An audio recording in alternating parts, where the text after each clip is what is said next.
Hey everyone, I know it's been a while and it's great to be back with an actually recorded and edited sneaker video rather than the usual sneaker streams that I've been trying out, although I do love those as well. As you're watching this video though, I would have probably already landed in the great and beautiful country of Canada to visit my family after 3 years of lockdown because of you know what. So I figured that it would be the perfect time to share my very own Sneakerhead Travel Checklist that I personally go through in the hope that it might help some of you sneakerheads get through probably the hardest and worst part of traveling, which is figuring out what are I going to wear. I'll also be sharing some general tips and tricks I use for travel. I'll show you guys the usual essentials that I bring along with me, and of course the actual sneakers that I will be rocking. So before we get started, please do consider subscribing to the channel. It really does help a lot. A big percentage of you guys are subscribed to the channel yet. Hi, how you doing? If you haven't yet, leave a like at this video if you like this type of content. That's what the like button's for, and I hope you consider subscribing to the channel. It really does help a lot. Please and thank you. Of course, with everything that I'll be sharing today, it's not the end all be all. The things you need to bring on a trip will always be dependent on where you're going and how long you're staying, and overall might be different for each individual, so just please keep that in mind. Everything that I'll be sharing today usually works for me in general situations, so hopefully you can pick up a thing or two. We'll start pretty broad and then we'll go into the specifics as we move on, starting off with the clothes I bring. Now for me, the tops are what generally vary depending on again where I'm going or usually what sneakers I'm bringing along, but the constant thing that I usually do when I travel, especially for the longer vacations, I generally only bring 3 or 4 pairs of shorts or pants, which I choose between blue jeans, black pants or joggers, a good pair of khakis, or sometimes some gray pants. These are neutral enough colors that are easy enough to not only match the tops that I bring, but also the sneakers that I'm gonna wear, so it's a small enough tip to kind of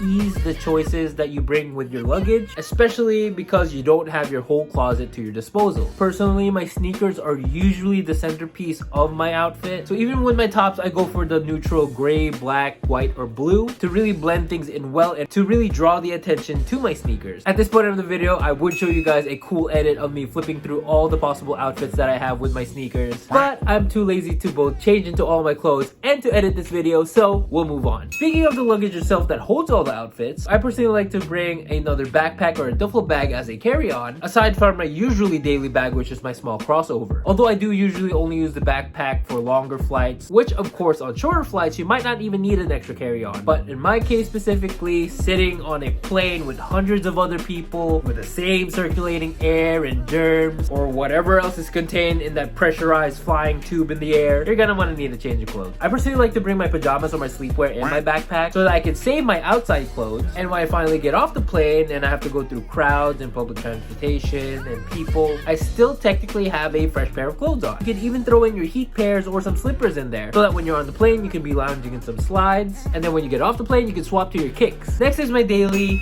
essentials bag, pun intended, because I just got this Fear of God Essentials crossover for this trip. Big shout out to Sircade of Top Shirts Manila Official. Definitely go check out their page. And a moment of silence for my previous Essentials crossover that you guys always see on my Instagram stories. Follow me on Instagram at Albie Peralta. Thank you, and you will be missed. Of course, this is where I keep my valuables all in one place: my phone, my keys, my wallet, and of course I wouldn't be a sneakerhead if I didn't have some sneaker wipes on me. There are a bunch of brands out there. I just personally like using Crep Protect, especially for this next product, which I don't only use for travel but on the daily. So Crep Protect, please sponsor me. This item is a must-have, which is the water and stain repellent or protective spray, which unfortunately out of all the times that I actually need the spray, I don't have it. I used it so much I ran out. Again, bunch of great brands out there, but for Crep Protect specifically, it only takes 5 minutes to dry and you're ready to go. So I do highly recommend Crep Protect. Again, Crep Protect, sponsor me. The real must-have that any sneakerhead would have is their sneaker cleaning kit, comprising of your sneaker brushes, your sneaker cleaner of course, a microfiber cloth, and a plastic container that can also double as your water or wash bowl when you are cleaning your sneakers. I mean, it's just good practice to clean your sneakers every time you use them, especially from anything that could stain or deteriorate your sneaker. So really there's no reason not to have a sneaker cleaning kit whether you're traveling or at home to keep your sneakers fresh and clean for even more future trips. Also, before we start, when bringing all of these sneakers, just be sure that you're storing them properly, not getting them crushed in your luggage, maybe having shoe trees in them. I like to place each sneaker in its own echo bag or shoe bag just for sanitary purposes, because even though they're figuratively a clean pair of kicks, you've literally been stepping on everything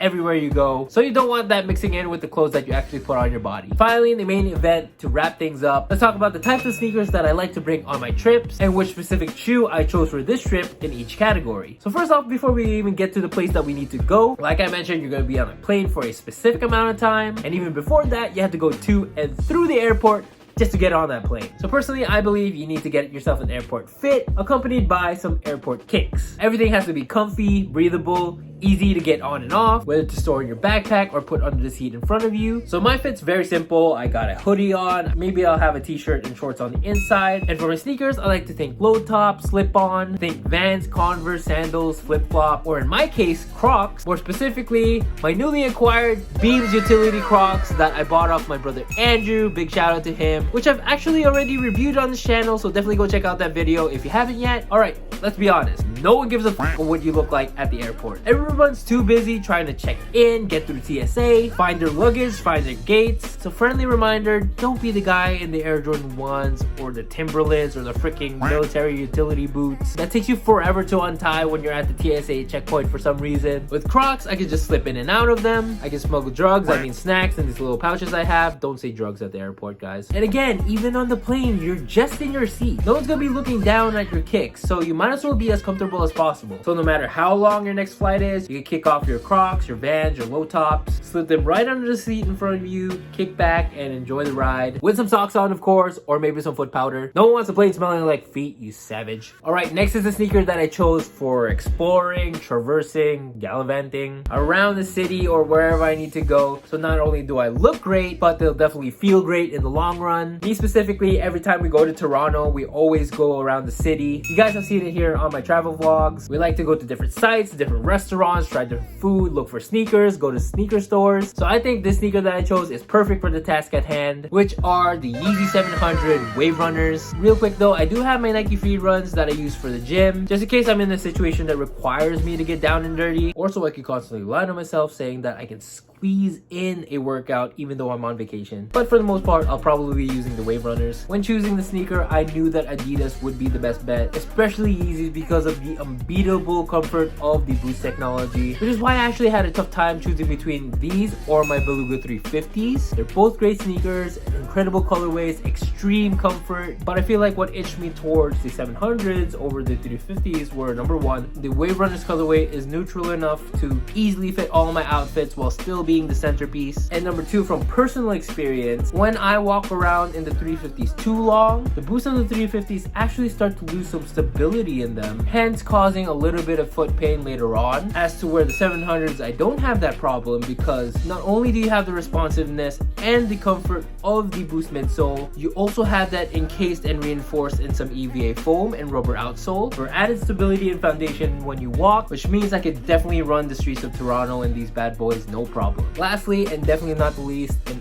all of my travels, I always like to bring one hype piece. This is what I like to wear when I need to dress up, but I don't need to move around that much, whether it be at family dinners, at the mall, going out for drinks, you know, just straight up styling and flexing. What am I doing? This is why I stopped making videos.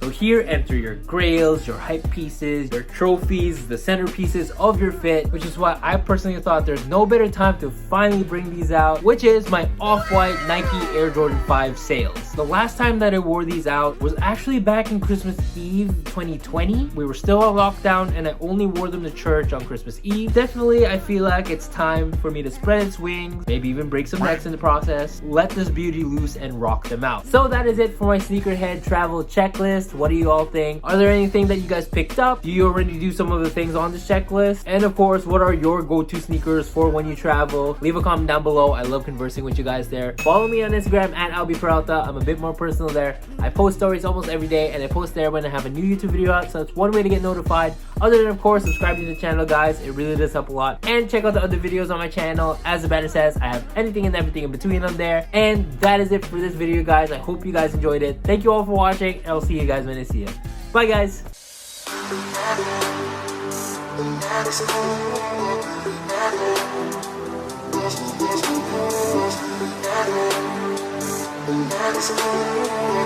Never